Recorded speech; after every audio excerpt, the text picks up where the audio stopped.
दोस्तों, हम सभी को अच्छे इंसान बनने की सीख मिलती है और हम यही सीखते हैं कि बुरे कर्म से बचें और दूसरों का सम्मान करें। लेकिन कई बार हम यह भूल जाते हैं कि कभी कभी हमारी अच्छाई का गलत फायदा भी उठाया जा सकता है। अच्छा इंसान किसे पसंद नहीं आता। बचपन से ही हमें सिखाया जाता है कि अच्छा इंसान बनो, अच्छे कर्म करो, किसी का गलत फायदा ना उठाओ।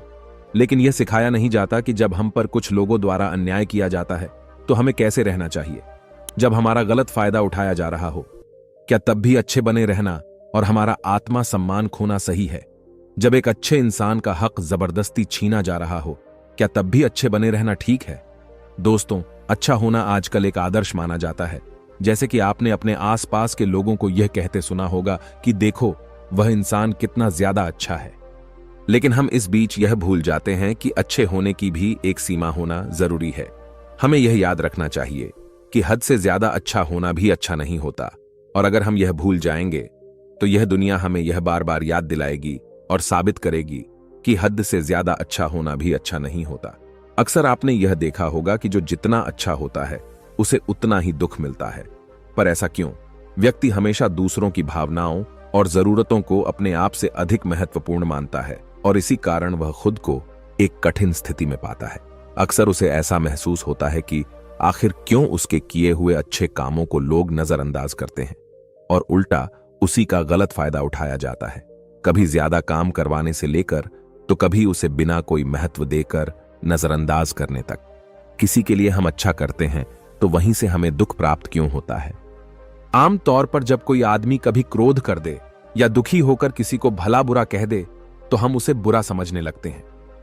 ऐसा आपके साथ भी हुआ होगा कि आपने कभी ना कभी तंग होकर किसी को कुछ भला बुरा कह दिया होगा और सिर्फ उसी कारण आप लोगों के नजरों में बुरे माने जाने लगे। और जैसे कि कर्म और फल का नियम कहता है, बुरे कर्मों का परिणाम बुरा मिलेगा। आज तक आप यही समझते आए हैं कि सिर्फ बुरे कर्मों का फल बुरा होगा। लेकिन आज की इस कहानी के बाद आप ये समझ जाओगे कि अच्छा इंसान के साथ भी बुरा हो सकता है। जब वह हद से ज्यादा अच्छा बन जाए, उस इंसान को दुहक ही मिलेगा, उसका परिणाम भी बुरा ही हो सकता है। तो चलिए, आज की इस बोध कहानी के द्वारा हम यह समझेंगे कि ऐसी स्थिति में हमें क्या करना चाहिए और यह भी जानेंगे कि ज्यादा अच्छा होना अच्छा है या बुरा। तो चलिए शुरू करते हैं। बहुत समय पहले की बात है। एक नगर में एक धनी सेठ रहता था जो बहुत दयालु था। इतना बड़ा व्यापार और बहुत सारा धन होने के बावजूद वह एक भोला और दान करने वाला इंसान था। वह हर किसी की मदद करता था। उसके मन में लोगों के प्रति प्यार और दया की भावनाएं थीं। वह किसी का भी दुख नहीं देख पाता था। उसके इतने दयालु और भोलेपन की वजह से उसके आसपास के लोग उसकी इसी बात को उसकी कमजोरी समझकर उसका फायदा उठाते थे। कुछ लोग उस सेठ के सामने झूठ मूठ का रोना रोकर उससे पैसे उधार ले जाते थे। सेठ अमीर तो था ही और ऊपर से दयालु भी।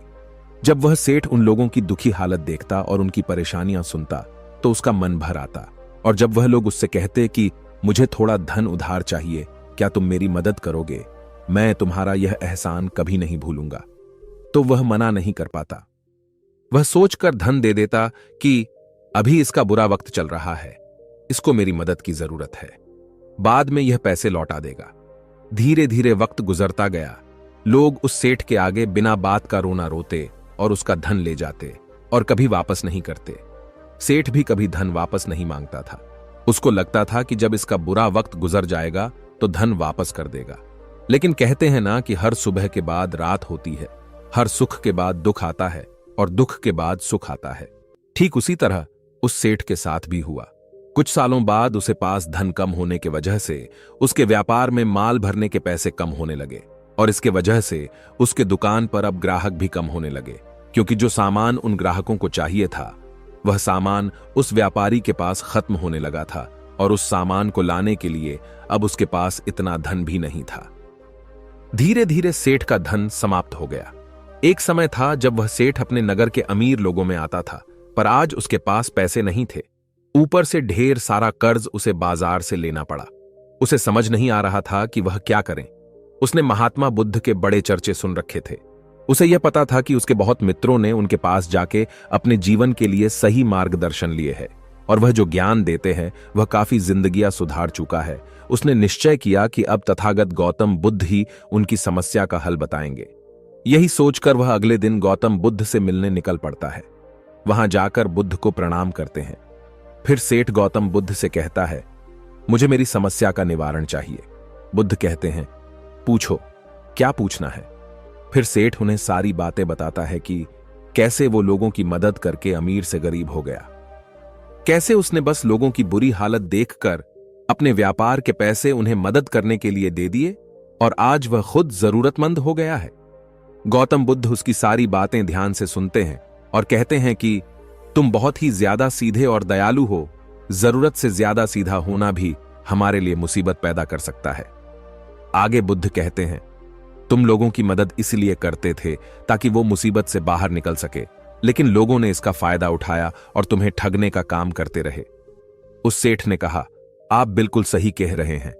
बुद्ध, मेरे दुखों का कारण मेरा ज्यादा सीधा होना, सरल होना और दयावान होना ही लग रहा है।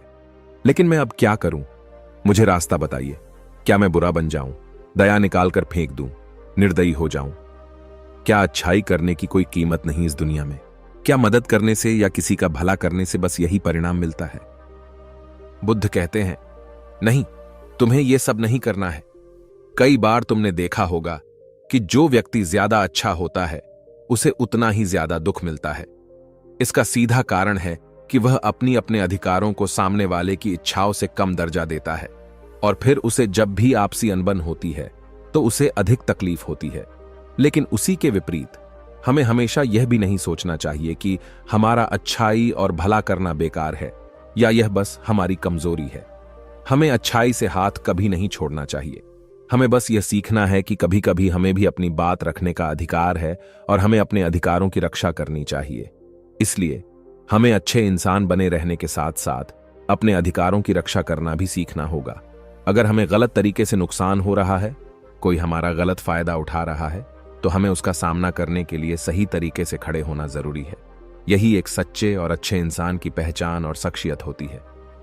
वह आदमी कहता है, बुद्ध, मुझे थोड़ा थोड़ा समझ आ रहा है, लेकिन अभी भी मैं पूरी तरह नहीं समझा।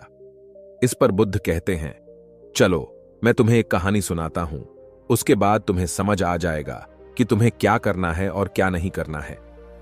बहुत समय पहले की बात है, एक जंगल में एक भेड़ रहती थी। उस भेड़ ने एक मेमने को जन्म दिया। वह मेमना बहुत ही सुंदर था। उसके शरीर पर बहुत ही चमकदार घने बाल थे। वह बहुत ही सुंदर लगता था। भेड़ भी अपने मेमने से बहुत प्रेम करती थी और उसका बहुत अच्छे से देखभाल भी करती थी। भेड़ अपने बेटे को अच्छी अच्छी बातें सिखाती, उसे अच्छे संस्कार देती। उस भेड़ की इच्छा थी कि उसका बेटा बड़ा होकर खूब नाम रोशन करे, लेकिन भेड़ के ज्यादा लाड प्यार के कारण मेमना बिगड़ता जा रहा था। उसकी मां उसे अच्छी शिक्षा देती थी, उसे अच्छे से रखती थी, दिन रात उसका पूरा ख्याल रखती थी। लेकिन मेमना दिन प्रतिदिन शैतान और जिद्दी होता चला गया। वह अपनी मां की किसी भी बात को ध्यान से नहीं सुनता और ना ही किसी बात पर ध्यान देता। उसे हर पल ऐसा ही लगता कि मेरी मां मेरा इतना ख्याल रखती है और इसी कारण वह खुद की जिम्मेदारी नहीं लेता था, यह सोचकर कि उसकी मां उसे किसी भी संकट से निकाल लेगी।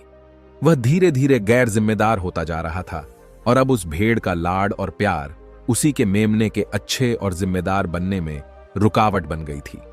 फिर एक दिन वह मेमन घूमता घूमता पास के जंगल में जा पहुंचा। वह मेमन पहले बार जंगल में गया था। उससे पहले बार जंगल में जान का मौका मिला था। वह जंगल की सुंदरता को देखकर चकित रह गया। उसने कभी इतनी सुंदर चीज नहीं देखी थी। इतनी सुंदर पौधे, रंग बिरंगे फूलों को देखकर बहुत ही प्रशंसा हुई। उसे यह सब देखकर बहुत अच्छा लगा। फिर उसने झाड़ियों के कुछ पत्तियां खाईं। जैसे ही उसने पेट भरने के लिए पेड़ों की पत्तियां खाईं, उसको वह पत्तियां बहुत ही स्वादिष्ट लगे। अब तो वह मेमना रोज जंगल में जाने लगा और वहां जाकर पेड़ पौधों को नुकसान पहुंचा रहा था। उसने उनकी पत्तियां तोड़ी, उनके फूलों को नोचा, फूलों को खाया और कुछ को तोड़कर जमीन पर डाल दिया।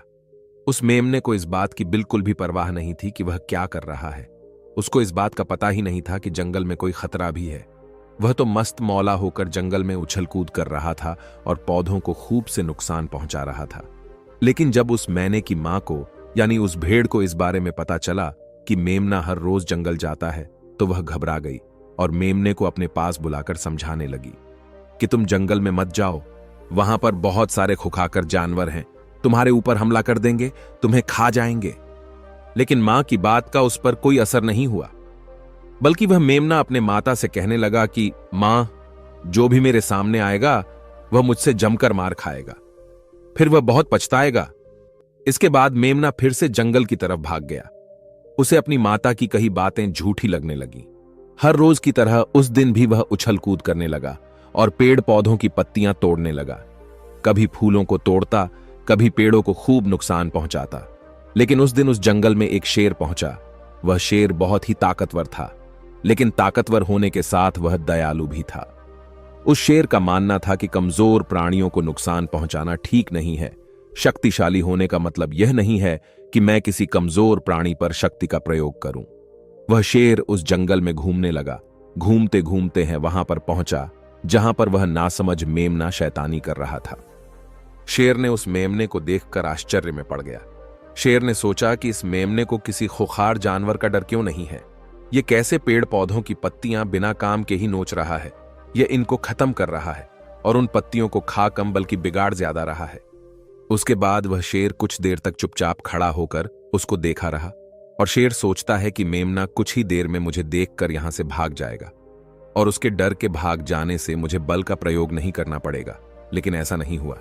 शेर बहुत देर तक खड़ा रहा और वहीं इंतजार करने लगा कि मेमना यहां से कब जाएगा। लेकिन मेमना तो भोजन करने में व्यस्त था। उसे शेर का कोई ख्याल नहीं था। मजे से पेड़ पौधे की पत्तियां नोच रहा था, उन्हें खा रहा था, सब कुछ बेकार कर रहा था। जब शेर ने देखा कि मेमना उसे देखने के बाद भी वहां से नहीं जा रहा, तो खुद वह मेमने के पास जाता है और वहां जाकर बोला, सुनो बच्चे, इस जंगल में फूल पत्तियों को नुकसान पहुंचा रहे हो। उन्हें जितना जरूरी है तुम्हारे भोजन के लिए, बस उतने ही तोड़ो। तुम बहुत फूल पत्तियां यूं ही नष्ट कर रहे हो। अगर तुम इन पेड़ पौधों को, इन फूल पत्तियां को नुकसान पहुंचाओगे तो तुम अच्छे बच्चे कैसे बनोगे? अच्छे बच्चे कभी भी इस तरह जंगल में आकर पेड़ पौधों को नुकसान नहीं पहुंचाने लगते हैं। तुम्हारी मां ने तुम्हें अच्छा बच्चा नहीं बनाया। शेर की बातें सुनकर वो घमंड से बोलता है, तुम्हें अच्छे बच्चे बने रहना है, तुम बने रहो। मैं तो जैसा हूं वैसा ही ठीक हूं। मैं वैसे ही रहूंगा जैसे मुझे रहना है। शेर हैरान हो जाता है, लेकिन फिर शेर उसे मेमने को बच्चा समझकर माफ कर देता है, क्योंकि शेर नहीं चाहता था उसे बच्चे पर हमला करना पड़े। तुम खतरनाक तो कहीं से नजर नहीं आते, चले जाओ, यहां से बड़े आए खतरनाक। तुम मेरा दिमाग ज्यादा खराब मत करो, चले जाओ, यहां से अपना रास्ता नाप लो और मुझे इन फूल पत्तियों को खाने दो। यह कहकर वह घमंडी मेमना पत्तियां खाता हुआ आगे चला गया और शेर उसे बस हैरानी से देखता रह गया। तभी वहां पास में ही झाड़ियों के पीछे एक लोमड़ी छुपी हुई थी। वह लोमड़ी शेर और मेमने की सारी बातें सुन रही थी। उस लोमड़ी को शेर राजा की इस तरह बेइज्जती बर्दाश्त नहीं हुई, तो वहां से झाड़ियों से निकलकर शेर के पास आ पहुंची और शेर के पास आकर बोली, क्षमा कीजिएगा महाराज, आप तो इस जंगल के महाराज हैं, इतने बलशाली हैं। आप चाहे तो इस मेमने को 2 मिनट में मजा चखा सकते हैं और उसे आपका अपमान करने से रोक सकते थे, फिर आपने कुछ भी क्यों नहीं किया? इस पर शेर ने कहा, मैंने उस बच्चे का भला सोचा, मुझे ऐसे ही किसी बच्चे को अपनी ताकत का शिकार नहीं बनाना था। यह सब सुनकर लोमड़ी बोली, महाराज, लेकिन आपके इतने सीधेपन और दयावान होने के कारण ही उस मेमने की हिम्मत बढ़ गई है। वह आपके सीधेपन का गलत फायदा उठा रहा है और जंगल में इधर उधर घूम रहा है और पेड़ पौधों को नुकसान पहुंचा रहा है। मुझे पता है कि कमजोर प्राणी पर हमला नहीं करना चाहिए, यह बहुत बुरी बात है, और यह भी दया करना एक अच्छा गुण है, लेकिन शासन में कभी कभी भय दिखाना भी जरूरी है। आपकी यह बात सही है कि प्रजा के साथ दयालुता का व्यवहार करना चाहिए, लेकिन इसके साथ साथ यह भी जरूरी है कि उनके मन में राजा के प्रति डर भी हो, ताकि वह इस तरह के अपराध ना करें, कोई मर्यादा ना तोड़े। लोमड़ी की बात सुनकर जंगल का राजा शेर लोमड़ी से कहता है, क्या ऐसा हो सकता है कि मेमने को भय दिखाकर हम उसे काबू में कर सकें, जिससे कि उसमें सुधार आए और उस मेमने को किसी तरह का नुकसान भी ना पहुंचे, जिससे कि वह जंगल के पेड़ पौधों को कोई नुकसान ना पहुंचाए? फिर शेर कहता है, लोमड़ी, क्या तुम ऐसा कर सकती हो? शेर के बात सुनकर लोमड़ी कहती है, जी हां महाराज, बिल्कुल, मैं ऐसा कर सकती हूं कि वह डर भी जाए, सुधर भी जाए और उसे कोई नुकसान भी ना हो। उसे इतना डरा दूंगी कि वह जंगल में कभी दोबारा घुसने की हिम्मत नहीं करेगा। मैं उसे इस तरह डराऊंगी कि उसके मन में भय बैठ जाएगा। फिर वह जंगल के पेड़ पौधों को भी नुकसान नहीं पहुंचाएगा और साथ ही साथ मैं उस मेमने को कोई भी नुकसान नहीं पहुंचने दूंगी। फिर लोमड़ी कहती है कि उसकी मां तो उसे कभी सुधार नहीं पाई, लेकिन मैं उसे जरूर सुधार दूंगी। लोमड़ी की बातें सुनकर शेर ने बोला, अच्छा ठीक है, तुम कोशिश करके देखो। अगर तुम्हें इसमें सफलता मिल जाती है तो मैं तुम्हें जंगल के सभी जानवरों के सामने इनाम दूंगा। शेर की बातें सुनकर लोमड़ी बहुत खुश हुई। वह तुरंत मेमने के पास गई और उस मेमने पर गरज पड़ी। इससे पहले कि वह मेमना वहां से भाग पाता, उससे पहले ही लोमड़ी ने मेमने को जमीन पर पटक दिया और उसे अपने मजबूत पंजों से दबोच लिया। मेमने को दबोचने के बाद लोमड़ी मेमने से बोली कि बोल, तुझे मार दिया जाए या छोड़ दिया जाए। तुमने इस जंगल के पेड़ पौधे, यहाँ के फूल और कमजोर प्राणियों के साथ भी तो यही किया है। मेरे ख्याल में मार ही देना चाहिए। लोमड़ी की बातें सुनकर मेमना डर के मारे थर थर कांपने लगा। फिर वह लोमड़ी से बोलने लगा, मुझे माफ कर दो, मुझे छोड़ दो, मुझे यहां से जाने दो। मैं कभी भी जंगल की तरफ नहीं आऊंगा, ना ही कभी पेड़ पौधों को कोई नुकसान पहुंचाऊंगा, और अब मैं कभी कोई गलती नहीं करूंगा। तब लोमड़ी ने मेमने की पकड़ ढीली की। जैसे ही मेमने की पकड़ ढीली हुई, वह जोर जोर से भागने लगा। वह गिरता उठाता भागता हुआ अपनी मां के पास जा पहुंचा। उधर लोमड़ी शेर के पास गई और सर झुकाकर बोली, देखा महाराज, ताकत के साथ दिमाग का प्रयोग करना भी बहुत जरूरी होता है। तभी लोग हमारा सम्मान करते हैं, तभी हमारी अच्छाई का गलत फायदा नहीं उठाया जाएगा। लोमड़ी की बात सुनकर शेर लोमड़ी की योग्यता से प्रभावित हुआ। उसने लोमड़ी को सारे जानवरों के सामने इनाम दिया। उधर वह मेमना घबराए हुए अपनी मां के पास पहुंचा और अपनी मां से आकर लिपट गया और मां से क्षमा मांगने लगा। मां, मुझे क्षमा कर दो, मैंने आपकी बात कभी नहीं मानी। आप मुझे हमेशा सही कहती थी कि जंगल में बहुत खतरनाक जानवर रहते हैं। आज के बाद मैं कभी भी उसे जंगल में नहीं जाऊंगा। फिर बुद्ध उस व्यापारी को कहते हैं, देखा बेटा, इतने अच्छे मत बनो कि लोग तुम्हें खा जाए, और ना ही इतने कड़वे बनो कि लोग तुम्हें खाए ही नहीं। जरूरत से ज्यादा अच्छा बनना इंसान को दुख देगा। लोग उसका सम्मान नहीं करेंगे, बल्कि उसे पागल समझेंगे। गौतम बुद्ध को सेठ से कहते हैं, अगर शेर भी अच्छा बनने का दिखावा करेगा या फिर अच्छा बनकर रहेगा तो लोग उससे डरने की बजाय उसे पागल समझेंगे। सेठ को समझते हुए बुद्ध बोले, अगर हम ज्यादा अच्छे बनकर पेश आते हैं तो लोग हमारी अच्छाई का फायदा उठाने लगता है। तुम लोगों के लिए भले उनकी मदद करते हो, वही लोग भोले बनकर तुम्हें ठगने की कोशिश करेंगे। तुम्हें लोगों की मदद करना छोड़ना नहीं, बल्कि समस्या सुनकर उसे धन देने की बजाय उन्हें समाधान देने की कोशिश करो। अगर धन की आवश्यकता